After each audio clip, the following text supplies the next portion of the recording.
विद्यार्थी मित्रांनो नमस्कार. आपण इयत्ता 9वीच्या इतिहासातील भारतापुढील अंतर्गत आव्हानांचा विचार करत आहोत. मागील व्हिडिओमध्ये आपण ईशान्य भारतातील राज्यांच्या समस्या बघितल्या आणि या भागामध्ये आपण नक्षलवाद हे भारतापुढील एक फार मोठं आव्हान जे आजही केंद्र सरकार या आव्हानाचा मुकाबला करीत आहे, या नक्षलवादाचा आपण विचार करणार आहोत.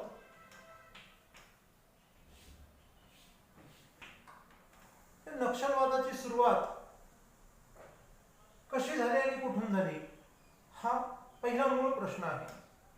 नकाशामध्ये आपण पाहतोय भारताच्या पूर्वेकडील पश्चिम बंगालच्या उत्तर टोकाला दार्जिलिंग जिल्हा आहे. पश्चिम बंगालमध्ये दार्जिलिंग जिल्हा आहे. या दार्जिलिंग जिल्ह्यामध्ये नक्षलबारी नावाचं छोटंसं गाव,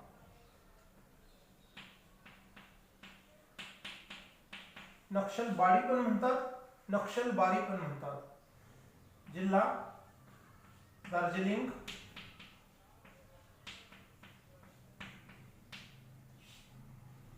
पश्चिम बंगाल.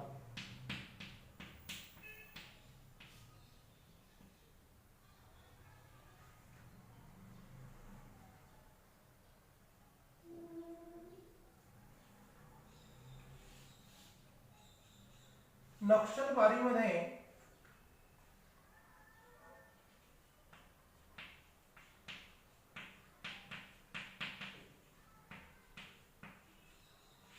जमीनदारांकडून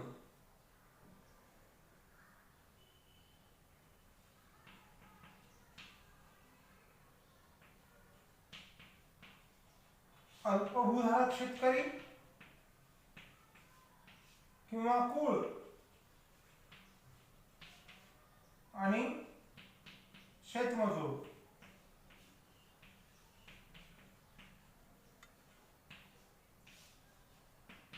यांचे अतोनात शोषण होत होते. एक्सप्लॉयटेशन ज्याला म्हणतो आपण, आर्थिक शोषण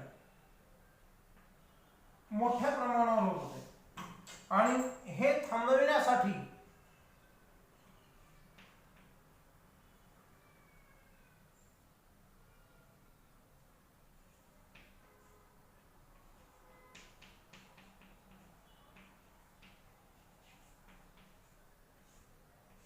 पश्चिम बंगालमधील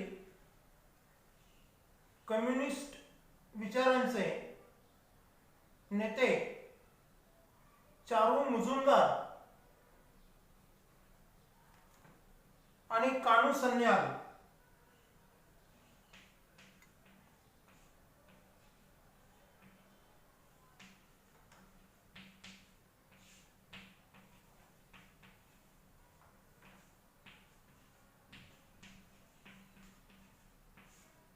यांच्या नेतृत्वाखाली शेतमजूर आणि अल्पभूधारक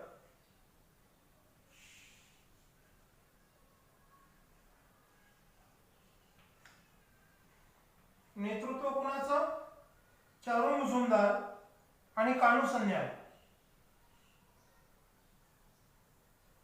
यांच्या नेतृत्वाखाली नक्षलबारीमधील अल्पभूधारक आणि शेतमजूर हे संघटित झाले आणि त्यांनी नक्षलबारीमधल्या या जमीनदारांविरुद्ध सशस्त्र आंदोलन सुरू केलं.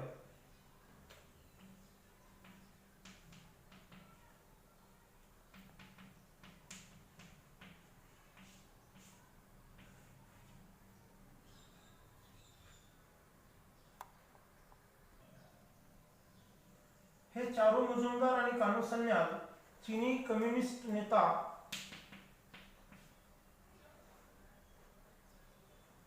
माओ त्से-तुंग याचे समर्थक होते.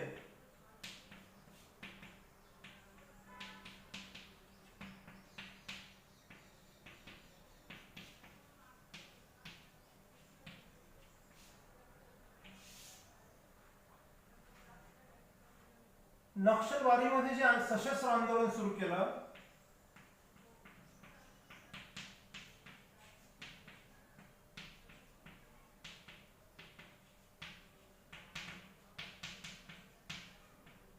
याची सुरुवातीची वैशिष्ट्ये व उद्दिष्टे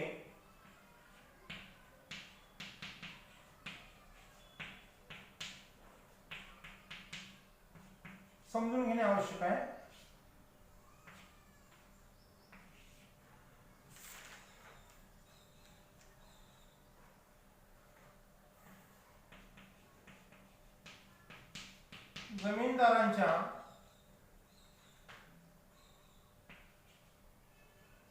जमीनदारांकडून होणाऱ्या, म्हणजे समजायला सोपं जाईल,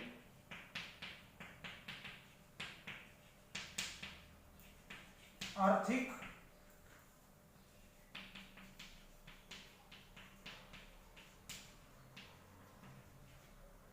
शोषणाविरुद्ध आवाज उठविणे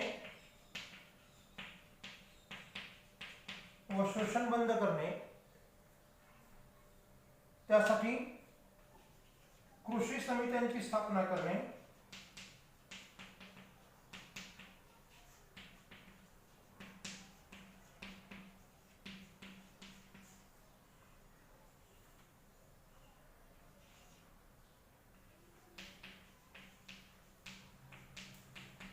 जमीनदारांच्या जमिनी ताब्यात घेऊन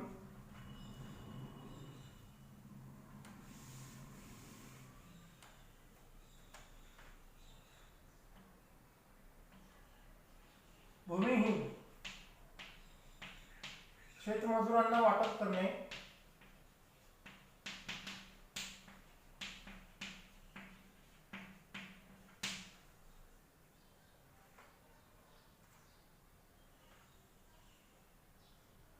या दोन मुख्य उद्दिष्टांनी नक्षलवारीची चळवळ सुरू झाली होती आणि म्हणून नक्षलवारीतील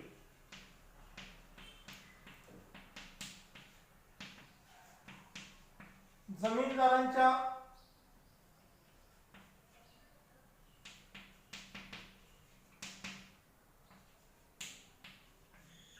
जमिनींभोवती आंदोलकांनी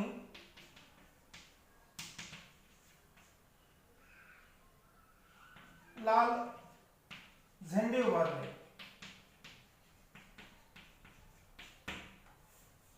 इथून या संघर्षाची सुरुवात झालेली आहे.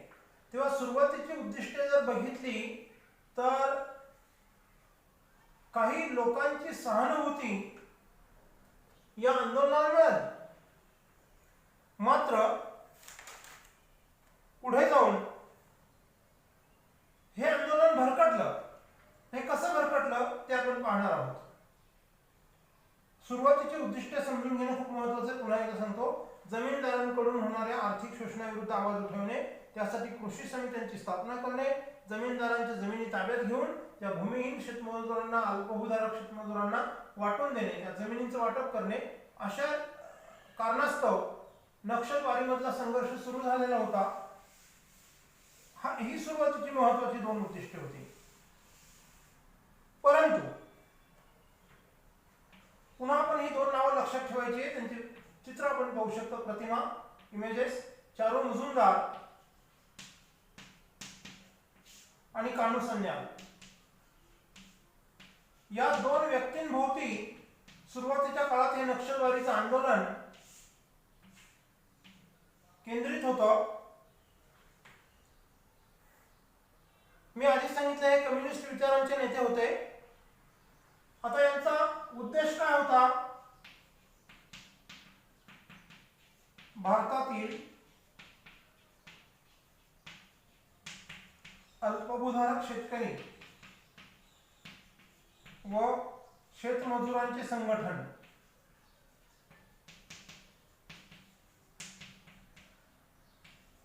करणे आणि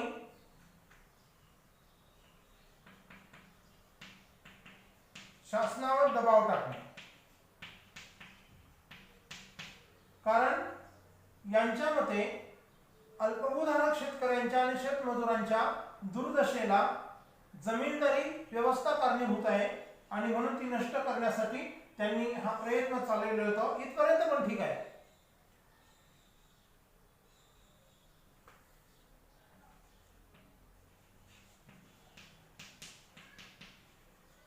जमीनदारांच्या दमनशाहीचे समूळ उच्चाटन करणे,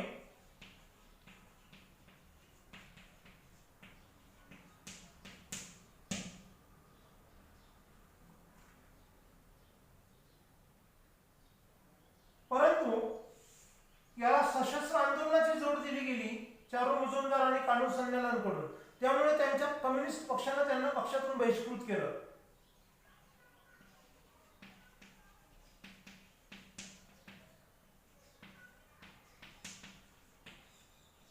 हकालपट्टी केली त्यांची. आणि त्यानंतर त्यांनी संपूर्णतः या नक्षलवादी आंदोलनाकडे आपलं लक्ष केंद्रित केलं आणि सशस्त्र लढा सुरू केला.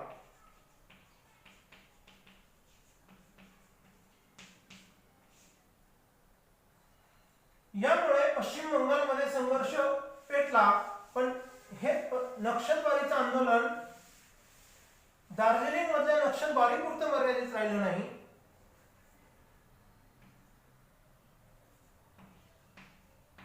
तर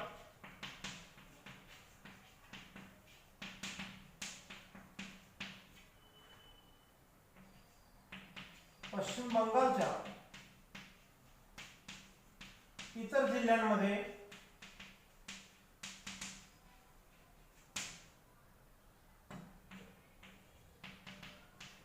आंदोलन विस्तारले.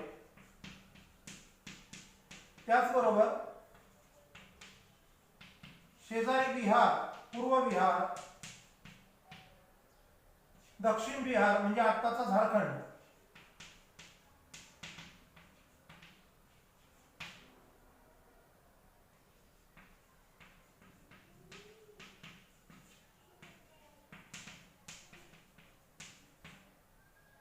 आंदोलन सुरू झाले. या दरम्यान सरकारने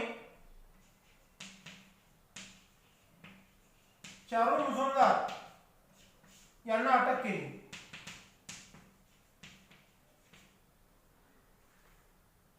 यांचा तुरुंगात मृत्यू झाला.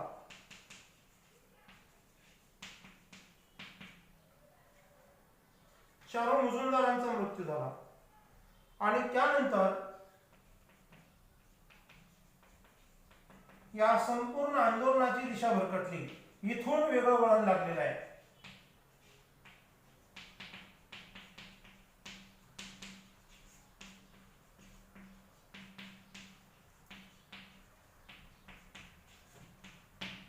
इथपर्यंत समजू शकतो आपण, ठीक आहे, की अल्पभूधारक शेतकरी आणि भूमिहीनांच्या हितासाठी ते कार्यरत होते. इथपर्यंत समजू शकतो. खरं तर देशांतर्गत समस्येमध्ये हिंसेला थारा नसावा, कारण संविधानाने चर्चेचं माध्यम दिलेलं आहे, अनेक इतर माध्यमे दिलेली आहेत ज्यातून तोडगे काढले जाऊ शकतात. परंतु शस्त्र हाती घेणे आणि आपल्याच देशातील सरकारविरुद्ध आपण संघर्ष उभा करणे, शत्रुत्वाच्या नात्याने बघणे, हे लोकशाही व्यवस्थेमध्ये अभिप्रेत नाही आहे. त्यांनी ते केलं. इथपर्यंत समजू शकतो. परंतु चारू मुजुमदारांच्या मृत्यूनंतर या आंदोलनाची सूत्रे कानू संमेलनाकडे आली आणि तिथून पुढे नक्षलवादी आंदोलनाचं सगळं विचारधारा बदललेली दिसते. काय विचारधारा झाली तर नक्षलवादी आंदोलन हे अल्पभूधारक शेतकरी आणि शेतमजुरांच्या हितासाठी न राहता केवळ शासनाच्या ग्रामीण भागातील किंवा दुर्गम भागातील योजनांना विरोध करणे,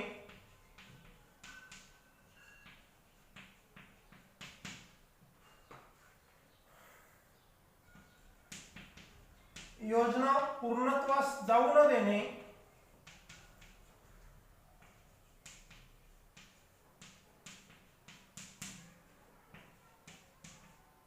उग्र हिंसाचाराचा मार्ग अवलंबणे,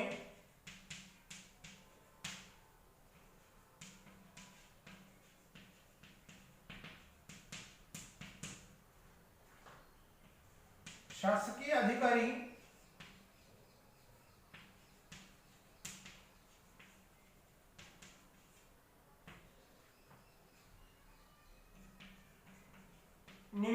लष्करी दलाचे जवान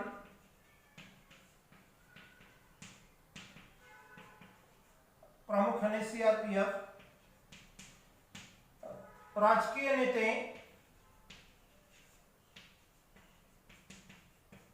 यांच्या हत्या घडवून आणणे इथपर्यंत टोकाची भूमिका ह्या नक्षलवाद्यांनी घेतली. एवढ्यावर ते थांबले नाहीत.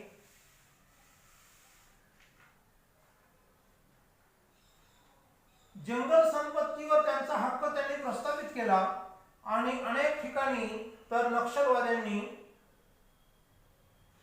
तस्करीचं माध्यम स्वीकारलं आणि तस्करीच्या मार्गातून त्यांनी मोठ्या प्रमाणावरती शस्त्रास्त्रे गोळा करण्याचा सपाटा सुरू केला आणि त्यातून सरकार पुढे मोठं आव्हान उभं राहिलं. 1967-68च्या सुमारास नक्षलवादीतून सुरू झालेलं आंदोलन हे इतक्या उग्र स्वरूपाचं होईल याची कुणी त्यावेळेस कल्पनाही केली नसेल. मात्र आज 2020 मध्ये देखील हे नक्षलवादी आंदोलन मिटलेलं नाही, थांबलेलं नाहीये. पूर्वेला पश्चिम बंगाल पासून झारखंड, बिहार, ओडिशा, छत्तीसगड, मध्य प्रदेश, तेलंगणा, आंध्र प्रदेश, महाराष्ट्राच्या पूर्व भागातील भंडारा, गडचिरोली जिल्हे, कर्नाटकचा काही भाग आणि थेट पश्चिम किनारपट्टीवरील केरळपर्यंत या आंदोलनाची धग पसरलेली आहे. हा सगळा रेड बेल्ट जो तयार झालेला दिसतोय आपल्याला नकाशामध्ये, इतक्या मोठ्या प्रमाणावरती हे आंदोलन आज विस्तारलेलं आहे आणि हजारो निमलष्करी जवानांना यांनी टार्गेट केलेलं आहे. मध्य प्रदेश सारख्या, झारखंड सारख्या राज्यामध्ये वेगवेगळ्या राजकीय पक्षांचे नेते यांच्या हत्या करण्यात या नक्षलवाद्यांचा सहभाग राहिलेला आहे. जे दुर्गम भागातील आदिवासी नागरिक शासनाच्या योजनांच्या पाठीशी ठामपणे उभे राहतात किंवा लोकशाहीचे समर्थक असतात, त्यांना हे अत्यंत निर्घृणपणे त्यांच्या हत्या घडवून आणतात. म्हणजे थोडक्यात लोकशाही शासन व्यवस्था चालूच द्यायची नाही अशा प्रकारचं एक अत्यंत विकृत स्तरावरती ही नक्षलवादी विचारधारा केलेली दिसते. मित्रांनो, इथपर्यंत ते थांबलेले नाही. आपण जर बारकाईने आणि सूक्ष्मपणे अभ्यास केला तर त्यांनी त्यांची केंद्र आता हलवलेली दिसत आहेत. आता दुर्गम भागातून त्यांना रसद पुरवणारे काही लोक आता शहरी भागामध्ये अगदी जे पांढऱ्या पोशाखातील म्हणजे सभ्य उच्च मध्यमवर्गीय लोक आहेत, त्यांचं देखील या लोकांना समर्थन मिळतं. ही अत्यंत चिंतेची बाब आहे. शहरी भागातून या नक्षलवाद्यांना जी रसद पुरवली जाते, आर्थिक मदत केली जाते, तर ही कुठेतरी थांबली पाहिजे. कारण याचा असा अर्थ याच्यामध्ये प्रत्यक्ष सहभागी होणारे लोक हे पर्यायाने लोकशाहीचे विरोधक म्हटले पाहिजेत. लोकशाही व्यवस्थेवरचा विश्वास दृढ करायचा असेल, राष्ट्रीय ऐक्य आणि अखंडत्व टिकवायचं असेल तर अशा विकृत विचारधारांना भारताचे नागरिक म्हणून आपण थारा देता कामा नये. हा विचार करण्याची आपल्याला गरज आहे. हा वर्गसंघर्ष निर्माण होण्यास कारणीभूत आहे आर्थिक विषमता. आणि म्हणून जर शासन स्तरावरती केंद्र सरकार आणि राज्य सरकार यांनी आपापल्या स्तरावरती विकासाच्या योजना कठोरपणे, शिस्तबद्ध रीतीने, कालबद्ध पद्धतीने, नियोजित वेळेत दुर्गम भागामध्ये, ग्रामीण भागामध्ये सर्व मूलभूत सुविधा देणाऱ्या योजना जर पोहोचविल्या तर विकासामधला जो असमतोल आहे किंवा जी विषमता निर्माण झालेली आहे ती कमी होईल. आणि अशी आर्थिक विषमता, सामाजिक विषमता या दऱ्या जर बुजविण्याचं काम शासनाने विकास कामांमधून केलं तर या नक्षलवादाला नक्की आळा बसू शकेल. कारण त्यांच्या बंदुकीने उत्तर देण्याऐवजी विकासाने उत्तर देण्याची खरी गरज आहे. आणि म्हणून विकास हेच या विकृत विचारधारेला परिणामकारक उत्तर असेल असं आपण मानलं पाहिजे. आणि लोकशाहीवरचा आपला विश्वास आपण अधिक दृढ केला पाहिजे. विद्यमान परिस्थितीमध्ये या नक्षलवाद्यांनी आपला प्रभाव कायम ठेवण्यासाठी पीपल्स लिबरेशन गुरिला आर्मी अशा प्रकारचं एक संघटन स्थापन केलेलं आहे. PLGA, people's liberation guerrilla army नावाचं संघटन आज या नक्षलवाद्यांनी सुरू केलंय आणि हे सशस्त्र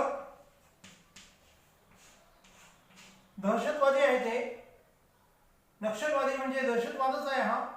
आणि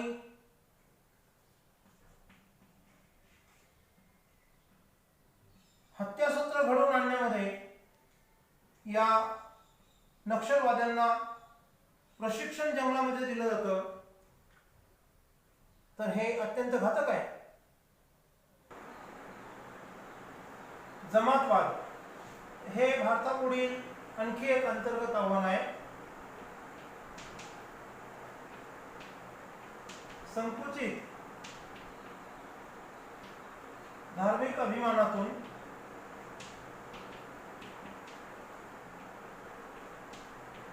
याची निर्मिती होते.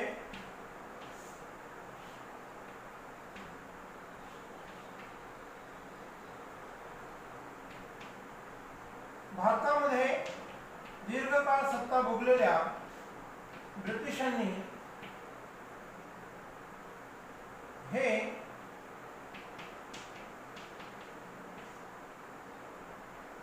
जमातवादाचा पाया रोवला किंवा बीज रोवले.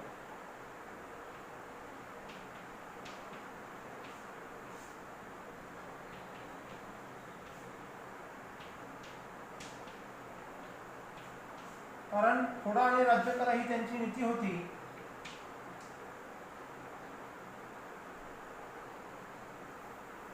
आता भारताची सामाजिक पार्श्वभूमी आपण समजून घेतली पाहिजे.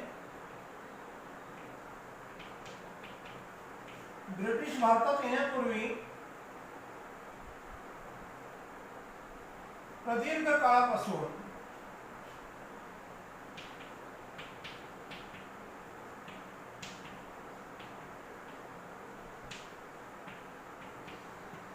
विविध धर्मांचे लोक गुण्यागोविंदाने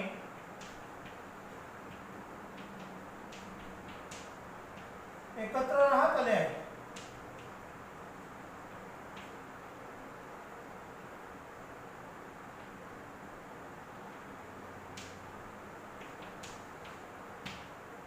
अशा परिस्थितीमध्ये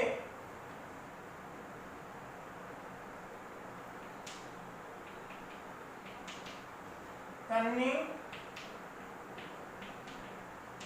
आपापल्या धर्माचा योग्य तो अभिमान बाळगला तर त्यात वावगं काहीच नाहीये.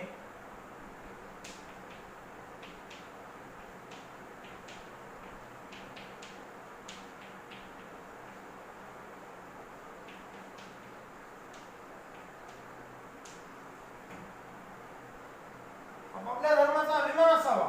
मात्र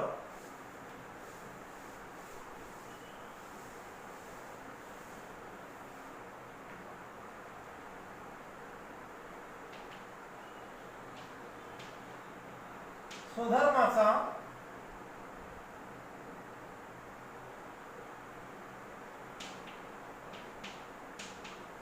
अभिमान बाळगताना इतर धर्मांना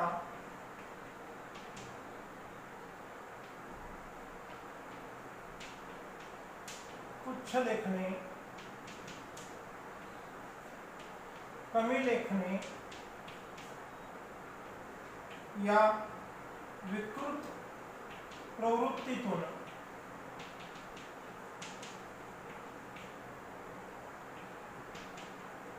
जमातवाद जोपासला जातो.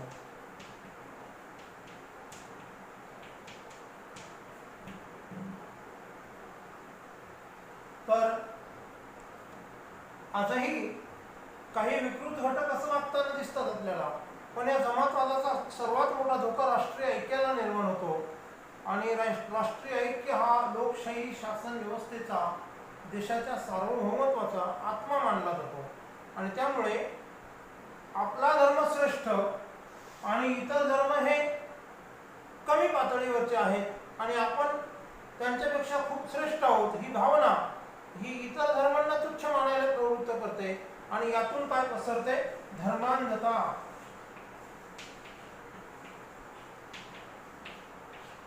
अशा विचारातून विकृत प्रवृत्तीमधून धर्मांधतेचा उदय होतो आणि या धर्मांधता हा या जमातवादाचा पाया मानला जातो.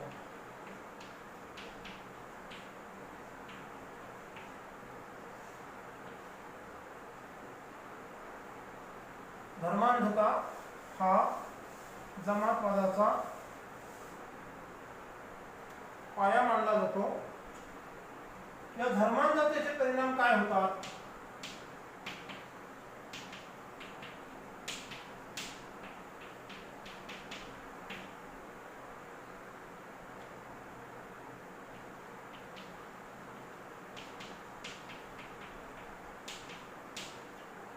यामुळे राष्ट्रीय हित नजरेआड केले जाते किंवा त्याकडे दुर्लक्ष होते.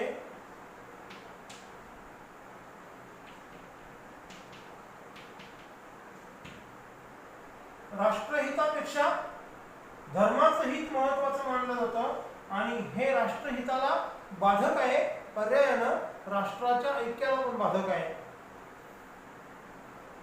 धर्मांधतेमुळे भिन्न धर्मीयांच्या मनात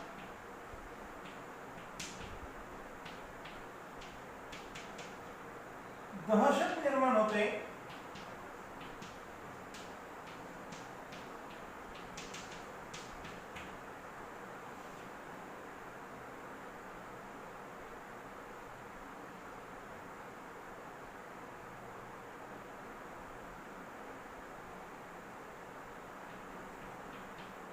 आणि त्यामुळे विभिन्न धर्माचे लोक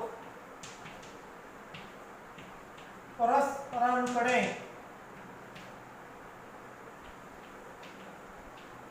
संशयाने पाहू लागतात.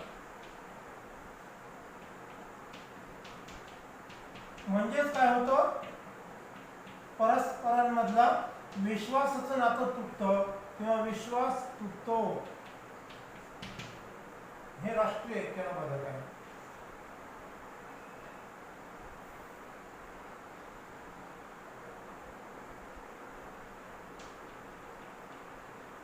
आपल्याच देशातील परधर्मीयांना शत्रू मानले जाऊ लागते.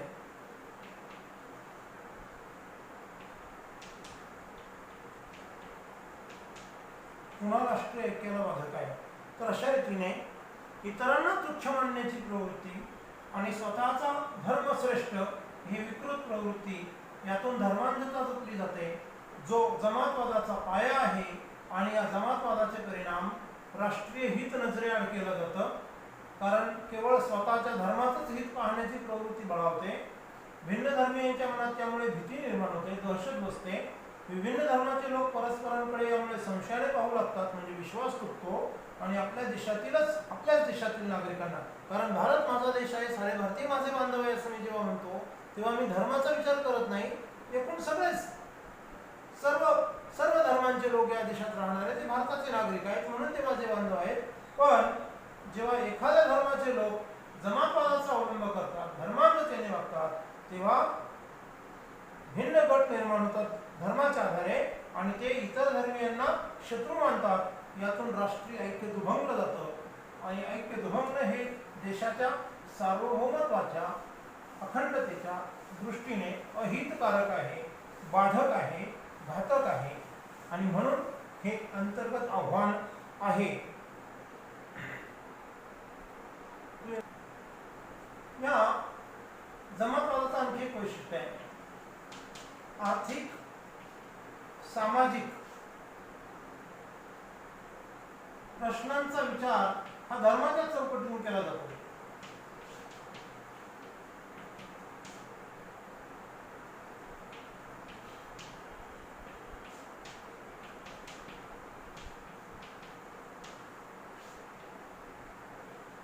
असं केल्यामुळे काय होतं?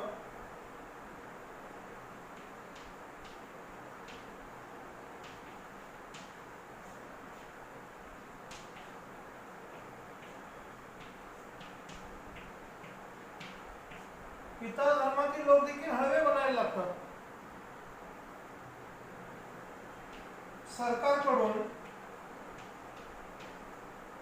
भेदभाव किंवा पक्षपात केल्याची भावना बळावते.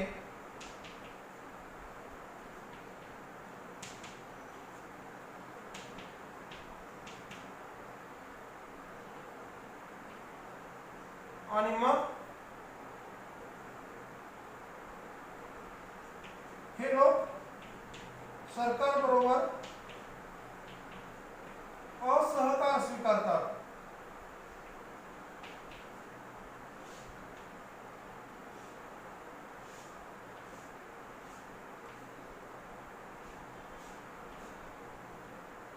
आणि यामुळे कधी कधी धार्मिक प्रतीकांचा गैरवापर करून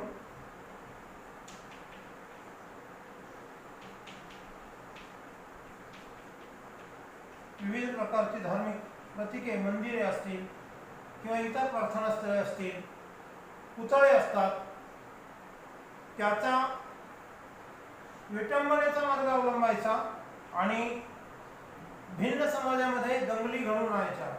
गैरवापर आणि समाजात दंगली घडवून आणणे म्हणजे सामाजिक स्वास्थ्य बिघडवण्यासाठी जमातवादी विचारधारा काम करते आणि त्यातून राष्ट्रीय ऐक्याला बाधा पोहोचते. आणि म्हणून हा जमातवाद हे भारतातील एक अंतर्गत आव्हान मानलं जातं. आता हे जर थांबवायचं असेल तर कोणते उपाय योजले पाहिजेत यावर पण विचार करणं गरजेचं आहे. जमातवादाचा शेवट घडवून आणायचा असेल आणि राष्ट्रीय ऐक्य टिकवायचं असेल, ही समस्या समोर हिचं उच्चाटन करायचं असेल तर त्याला सहजीवनाचा उपाय आवश्यक आहे. म्हणजे भिन्न धर्मीय लोकांनी एकत्र राहणे, गुण्यागोविंदाने नांदणे आणि त्यांनी परस्परांच्या चालीरीतींचा, परंपरांचा आदर करणे. भिन्न धर्मीय लोकांनी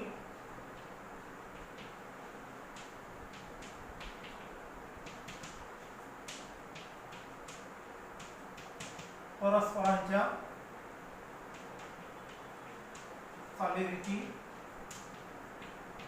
परंपरांचा आदर करणे. कारण यातून सगळ्यात महत्त्वाचं म्हणजे विश्वासाचं नातं अतूट राहिलं पाहिजे. त्यावरतीच सगळं अवलंबून आहे. जमातवादी इथेच सुरू लावायचं काम करतात. हे जे विश्वासाचं नातं आहे भिन्न धर्मीयांमधलं ते तोडायचं काम, त्याला सुरू लावायचं काम, तिथे संशय, परस्परांमध्ये शत्रुत्व पेरण्याचं काम करतात. म्हणून आपण सहजीवनाच्या मार्गाने भिन्न धर्मीयांमध्ये परस्पर विश्वास कसा वृद्धिंगत होत जाईल, दृढ होत जाईल याचा विचार करण्याची गरज आहे. तसंच सामाजिक व धार्मिक ऐक्य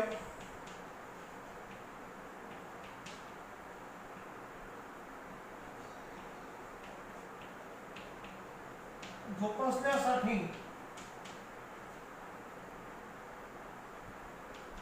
कार्यक्रमांचं आयोजन करणं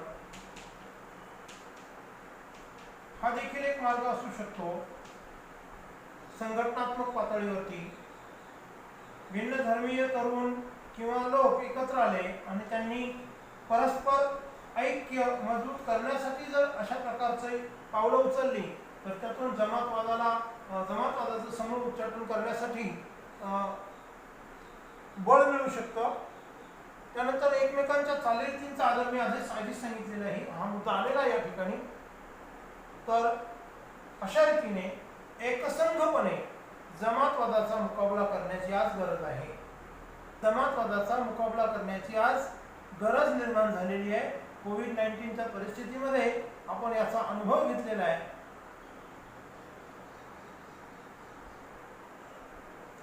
जसं धार्मिक श्रेष्ठत्वाच्या अतिरेकी भावनेतून जमातवाद उदयास येतो, विशिष्ट धर्माचे लोक धर्मांध बनतात आणि त्यातून इतर धर्मांच्या लोकांमध्ये संशयाचं वातावरण निर्माण होतं आणि यातून परस्परांमधला संशयाची तरी अधिक रुंदावत जाते. त्यातून हा जमातवाद पुढे येतो. तसंच प्रदेशवादाच्या बाबतीतही प्रदेशाच्या आधारे असंच काहीच घडतं. म्हणजे काय, विशिष्ट प्रदेशातले लोक हे स्वतःला श्रेष्ठ मानू लागतात आणि ही श्रेष्ठत्वाची भावना असणं वाईट म्हणता येणार नाही, पण स्वतःला विशिष्ट प्रदेशाचे नागरिक म्हणून श्रेष्ठ आहे असं मानताना इतर प्रदेशातल्या लोकांना तुच्छ मानणं, इथे मात्र प्रदेशवादाचा आरंभ होतो आणि मग ते भारतापुढील अंतर्गत आव्हान ठरतं. तर अशा रीतीने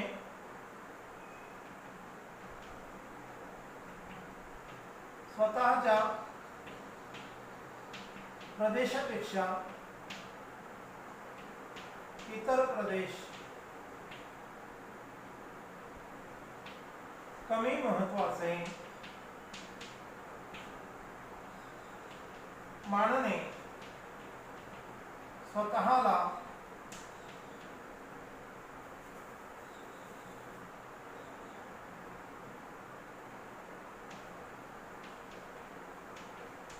विशिष्ट प्रदेशाची ओळख म्हणून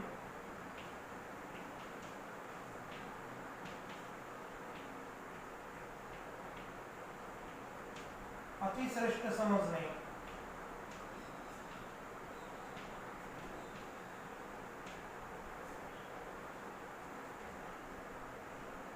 यातून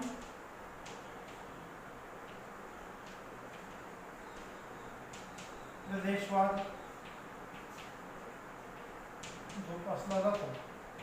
फार गमतीशीर आहे खरं हे, पण शोकांतिक आहे, याचं समर्थन करता येणार नाहीये.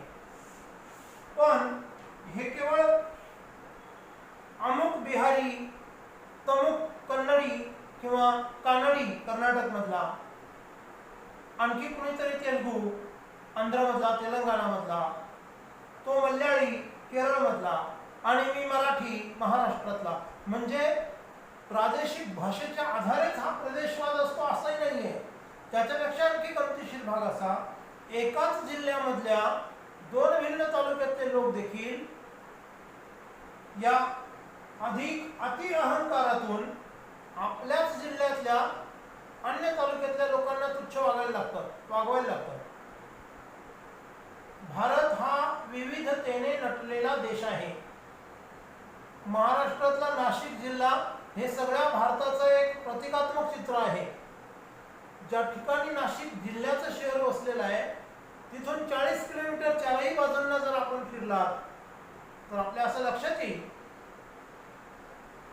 पूर्वेला गोदावरीचं समृद्ध खोरं आहे, जी गोदावरी निफाड तालुक्यामधून जाते. त्या निफाड तालुक्याला नाशिक जिल्ह्याचा स्वित्झर्लंड म्हटलं जातं. अत्यंत समृद्ध प्रदेश आहे. त्यामुळे निफाड मधले लोक स्वतःला खूप प्रगतिशील मानतात. तर नाशिक पासून उत्तरेला 40 किलोमीटर जर गेलं तर अत्यंत दुर्गम प्रदेश आहे. विकास तिथे फार उशिराने पोहोचला. अगदी अलीकडे गेल्या 1.5-2 दशकांमध्ये तिथे विकासाची काही चिन्ह दिसायला लागली. पण या पूर्वीच्या सरकारांनी तितक्या पोटतिडकीने जर त्या योजना तिथपर्यंत पोहोचवल्या असत्या तर ते विकासाच्या वाटेतले भागीदार झाले असते लवकर, आणि मग अशा प्रकारे ही विषमता पोचली गेली नसती. प्रादेशिक विषमता हे प्रदेशवादाचं मूळ आहे. जसं हे नाशिकचं मी उदाहरण दिलं, नाशिकमध्ये असे प्रदेश आहेत की विशिष्ट तालुक्यांकडे सातत्याने दुर्लक्ष झालेलं आहे. त्यामुळे तिथे आर्थिक विकास झालेला नाही आणि विशिष्ट तालुक्यांचा प्रचंड गतीने अतिशीघ्रतेने विकास घडून आला. त्यामुळे ते तालुके पुढारलेले आहेत. हेच चित्र जिल्ह्यांमध्ये पाहायला मिळतं. हेच चित्र महाराष्ट्राच्या विविध प्रशासकीय विभागांमध्ये देखील पाहायला मिळतं.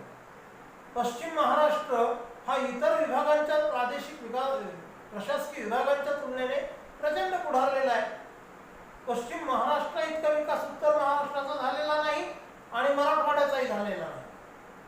त्याला अन्य कारणे पण असू शकतात, पण प्रदेशवाद हे कारण महत्वाचं आहे की विशिष्ट जे प्रादेशिक विषमता जी आहे, आर्थिक विकासाच्या अंगाने, सामाजिक विकासाच्या अंगाने, शैक्षणिक विकासाच्या अंगाने विशिष्ट प्रदेशामध्ये तो विकास केंद्रीभूत झाला आणि त्यातून इतर प्रदेशांकडे मागासलेले म्हणून त्यांना लेबल लावण्याची जी परंपरा पुढे आली मधल्या काळामध्ये, त्यातून हा प्रदेशवाद अधिक तीव्र झाला. याच्या दोन बाजू आहेत. ज्यांचा विकास झाला नाही, जे अविकसित राहिले, त्यांच्या मनामध्ये चीड निर्माण झाली, असंतोषाची ठिणगी पेटली. त्यामुळे लोकशाहीवरचा विश्वास तुटण्याची भीती निर्माण झाली. दुसऱ्या बाजूला ज्यांचा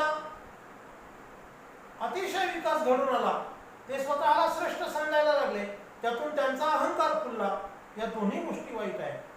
विश्वास पण तुटायला नको आणि अहंकाराचं प्रदर्शन पण व्हायला नको. हे जर बॅलन्स राहिलं, याचा समतोल साधला गेला, तर सामाजिक ऐक्य आणि राष्ट्रीय ऐक्याच्या बाबतीमध्ये आपण काम करतो आहोत याची खात्री पडते. आणि म्हणून प्रदेशवाद असेल, जमातवाद असेल, या बाबींना थारा देता कामा नये.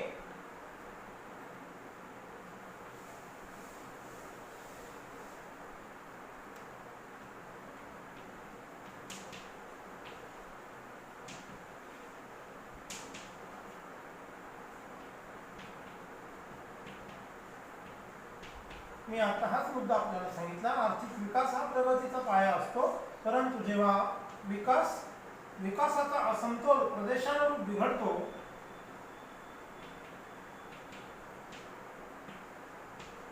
विकासाचा समतोल प्रदेशानुरूप बिघडतो म्हणजे काय होतो? आता प्रादेशिक स्तरावर जर बघायचं झालं, राज्याच्या स्तरावरती महाराष्ट्राचा जेवढा विकास झाला, तामिळनाडूचा आणि गुजरातचा जेवढा विकास झाला, तेवढा छत्तीसगडचा आणि झारखंडचा झालेला नाही. बिहारचा विकास तेवढा झालेला नाही. आसामचा विकास तेवढा झाला नाही मधल्या काळामध्ये.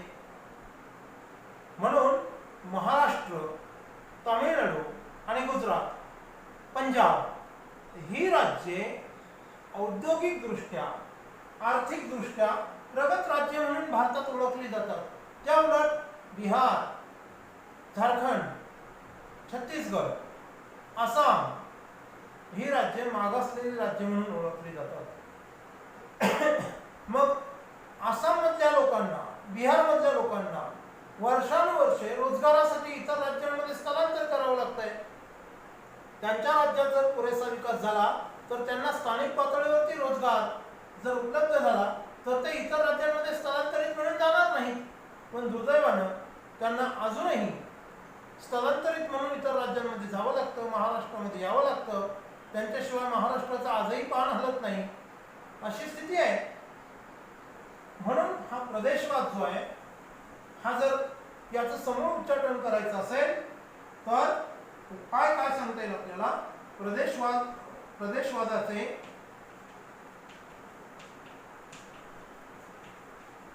समूळ उच्चाटन करण्यासाठी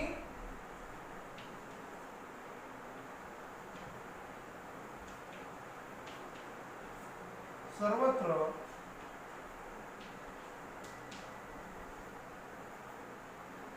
आर्थिक व औद्योगिक प्रगतीचा समतोल साधणे गरजेचे आहे.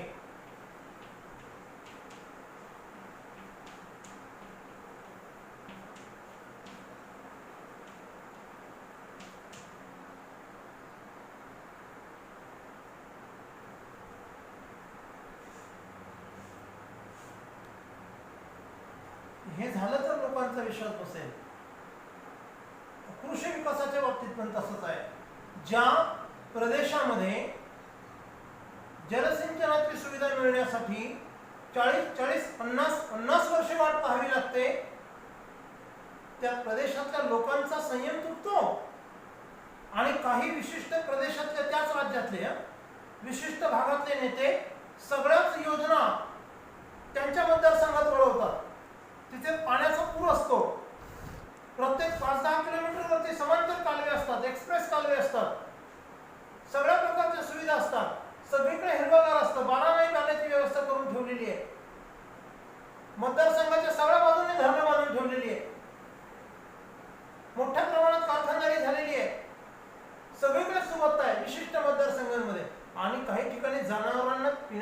पाणी नाही, माणसांना पिण्यासाठी पाणी नाही.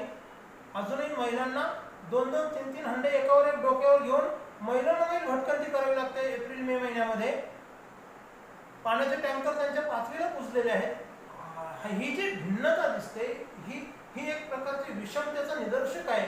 हे कधी संपणार याचा सरकारनं गांभीर्याने विचार केला पाहिजे आणि लोकांना जेव्हा, सामान्य नागरिकांना जेव्हा हा विश्वास पटेल की सरकार, लोकशाही शासन हे समतेच्या दृष्टीने, समत्वाच्या भावनेने ज्या प्रदेशाचा विकासाचा अनुशेष खूप मोठा वाढलेला आहे त्यांना प्राधान्याने जेव्हा त्यांचा विकास घडून आणेल तेव्हा त्या प्रदेशातले लोक हे या लोकशाही व्यवस्थेवरती विश्वास ठेवतील. म्हणून येणाऱ्या पुढच्या पिढ्यांनी ही विषमता तिचं पूर्ण समूळ उच्चाटन करण्याची गरज आहे.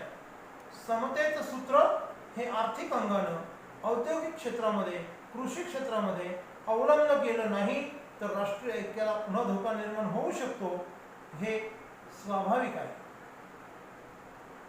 मित्रांनो, या प्रकरणाच्या सुरुवातीला आपण फुटीरतावादी चळवळी हे भारतातलं पहिलं मोठं आव्हान, त्यानंतर ईशान्य भारतातील काही राज्यांच्या समस्या हे दुसरं अंतर्गत आव्हान, जमातवाद हे तिसरं अंतर्गत आव्हान, प्रदेशवाद, नक्षलवाद हे तिसरं, जमातवाद हे चौथं आणि प्रदेशवाद हे पाचवं अंतर्गत आव्हान आपण पाहिलं.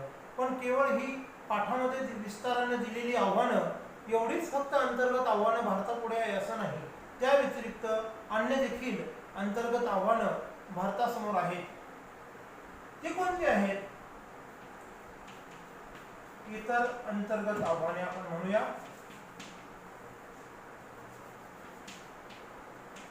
भारतापुढील इतर अंतर्गत आव्हाने, याच्यामध्ये लोकसंख्येचा विस्फोट म्हणजे अतिरिक्त लोकसंख्या हे मोठं आव्हान आहे. देशाचं क्षेत्रफळ आणि देशाची लोकसंख्या याचा विचार जर केला, चीनची लोकसंख्या आणि आपली लोकसंख्या जवळपास आता बरोबरीने जरी असली तरी चीनचं क्षेत्रफळ प्रचंड मोठं आहे. त्यामुळे लोकसंख्येची घनता तिथे भारतापेक्षा कमी आहे. आपल्याकडे लोकसंख्येची घनता जास्त आहे कारण आपला भौगोलिक प्रदेश चीनपेक्षा लहान आहे तुलनेने. त्यामुळे हे मोठं आव्हान आहे आपल्याकडे, लोकसंख्या नियंत्रण करणं. त्यानंतर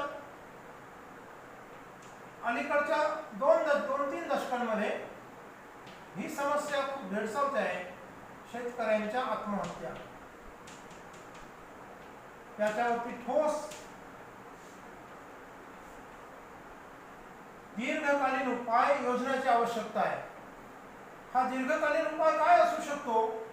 या शेतकऱ्यांच्या आत्महत्या थांबवणं, निवडणूक आली लोकसभेची किंवा विधानसभेची की शेतकऱ्यांना कर्जमाफी देणे हा त्यावरचा उपाय असू शकत नाही. आणि शेतकऱ्यांनी भिकेचं कटोरा सरकारकडे मागितलेलं नाही, आम्हाला कर्जमाफी द्या म्हणून. शेतकऱ्यांच्या शेतमालाला जर हमी भाव दिला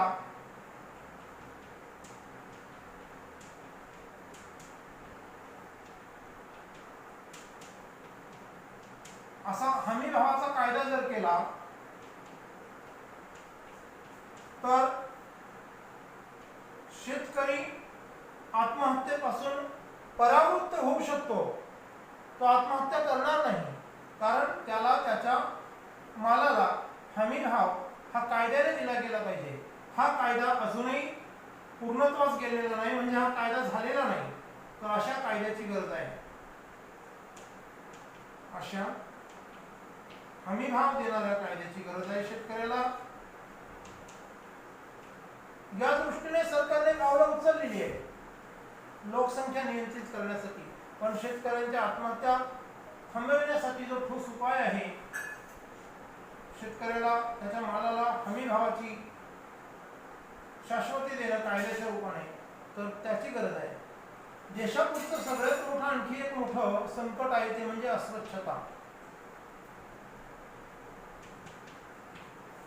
हे फार मोठं आव्हान आहे. लोक भारतीय समाजाची मनोवृत्तीचं जे दर्शन घडतं ते इतकं वाईट आहे. लोकांना असं वाटतं सरकारने आपल्या घरात येऊन घराची स्वच्छता करावी. इतर देशांमध्ये असं नाहीये. इतर देशांमधले नागरिक हे आपल्या घरामध्ये आणि सार्वजनिक ठिकाणी देखील अत्यंत गंभीर आणि प्रामाणिक असतात स्वच्छतेच्या बाबतीत. ते भारतात दिसून येत नाही.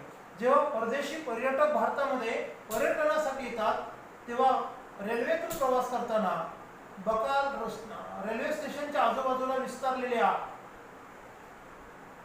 बकाल झोपडपट्ट्या, तुडुंब भरून उघडे वाहणारे दुर्गंधीयुक्त नाले, गटारीचे नाले, हे पाहून भारताबद्दलची त्यांची प्रतिमा काय काय त्यांच्या मनामध्ये निर्माण होत असेल. हे दृश्य वाईट आहे. आणि आज जागतिकीकरणाच्या रेट्यामध्ये ज्या देशामध्ये स्वच्छता उत्तम तऱ्हेची आहे, उत्तम दर्जाची आहे, तिथे विदेशी पर्यटक मोठ्या प्रमाणावर येतात आणि अशा देशाला परकीय चलन मोठ्या प्रमाणावर मिळतं. देश विकासाच्या मार्गावर पुढे जातो. स्थानिकांना मोठ्या प्रमाणावरती रोजगार मिळतात. तर या अंगाने याचा विचार व्हायला हवा. तेव्हा याच्यामध्ये सरकार नावाची संस्था फक्त काम करेल असं नाही. सामान्य प्रत्येक नागरिकाला पण ती वाटलं पाहिजे की आपण आपल्या परिसरामध्ये, सार्वजनिक ठिकाणी, आपल्या शहरामध्ये, पर्यायाने आपल्या राज्यात आणि देशामध्ये सर्वत्र स्वच्छता कठोरपणे पाळली गेली पाहिजे. ही भावना नागरिकांमध्ये जोपर्यंत निर्माण होत नाही तोपर्यंत हे आव्हान संपुष्टात आणणं अवघड आहे. कोट्यावधी रुपये, हजारो कोटी रुपये गंगेच्या स्वच्छतेच्या मोहिमेसाठी वापरले जात आहेत. पण निसर्ग कशी शिकवण देत असतो ना, कोविड-19च्या लॉकडाऊनच्या काळात विनासायास 1 रुपया खर्च न करताना गंगा निर्मळ झाली. तिने स्वतःला निर्मळ केलं. सरकारच्या एक दंडीची गरज लागली नाही. म्हणजे माणसांचा वावर जर थांबला, नैसर्गिक स्रोतांपासून माणसं दूर गेली तर निसर्ग स्वतःचं रक्षण करू शकतो. तितका निसर्ग समर्थ आहे. पण माणसं जेव्हा निसर्गाच्या सानिध्यात जातात तेव्हा माणसं निसर्ग बिघडवण्याचं काम करतात. म्हणजे आपण या भूतलावरती नेमकं कशासाठी आलो आहोत याचा विचार भारतीय म्हणून केला पाहिजे. आणि शेवटचं गरिबी. गरिबीचं निर्मूलन करायचं असेल तर आर्थिक विषमता नष्ट केली पाहिजे. वंचित घटकांना प्राधान्याने न्याय देण्याची गरज आहे, जे आपण मागच्या मुद्द्यामध्ये विचारात घेतलेला आहे, सामाजिक न्याय आणि समता. तेव्हा अशा रीतीने ही सुद्धा अन्य काही आव्हानं आहे. आता ही आव्हानं सरकार याकडे पूर्ण दुर्लक्ष करून आहे का तर नाही. सरकारने ऑलरेडी याच्यावरती काम सुरू केलेलं आहे. या आव्हानांचे उच्चाटन करण्यासाठी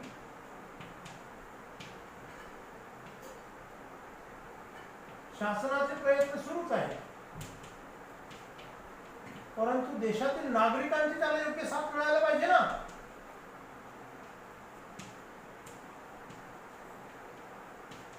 नागरिकांची 100% साथ जेव्हा या प्रयत्नांना मिळेल तेव्हा शासन नावाची संस्था, कारण ती नागरिकांसाठी काम करते, नागरिकांचे 100% समर्थन, सक्रियता या प्रयत्नांमध्ये शासनाच्या बरोबरीने जेव्हा येईल तेव्हा या योजना यशस्वी होतील आणि त्यातून या समस्यांचं उच्चाटन होईल. आता शासन यासाठी काय प्रयत्न करीत आहे ते आपण या विषयाच्या 4थ्या प्रकरणामध्ये विस्ताराने पाहणार आहोत.